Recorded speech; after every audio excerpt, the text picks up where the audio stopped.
پاکستان او افغانستان چې نن کوم میچ سٹارټ نه چې کله هغه ټاس وکړو اول خو دې غلطي دا وکړه چې بیټینګ ورکو پاکستان ټیم ته مطلب په خو وکټ باندې د بیټینګ په وکټ باندې ته به ټاس چې وګټي بیټینګ بکې هغه بیټینګ ونکو دا غي علاوه په دیم ځل باندې هغه بولینګ ډېر خراب کړی دی ورپسې په دریم نمبر باندې فیلډینګ افغانستان ټیم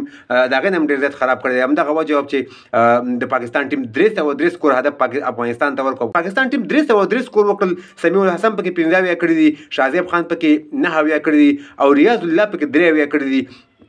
افغانستان بدلون تکرار شو نو فریدون پکې 3 وکټ اغستې دي خلیل احمد 2 اغستې نصر خان کپټن چې دی هغه 2 وکټ اغستې دي او بشیر احمد پکې 3 وکټ اغستې خو پاکستان ټیم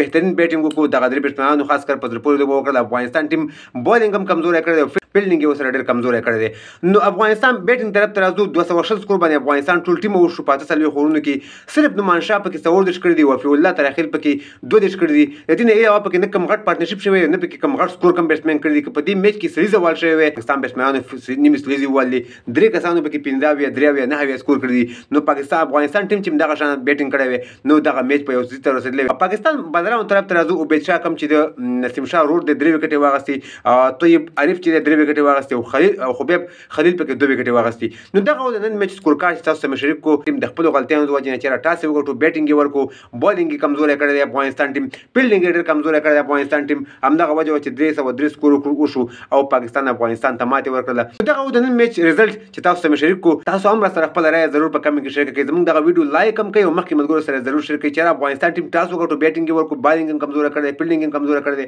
او سره بیټینګ هم کمزور وکړو چې افغانستان ټیم دغه سکور چیس نه کړل نو تاسو هم سره خپل رائے ضرور په کمنټ کې شریک کوئ چې څه وجه چې افغانستان ټیم دغه میچ بیلو د ویډیو کتل ډېر مننه ویډیو مخکې ملګرو سره ضرور شریک کړئ زموږ پیج سره فالو کړئ زموږ یوټیوب چینل سره ضرور سبسکرایب کړئ د نور کرکټ تازه معلوماتو لپاره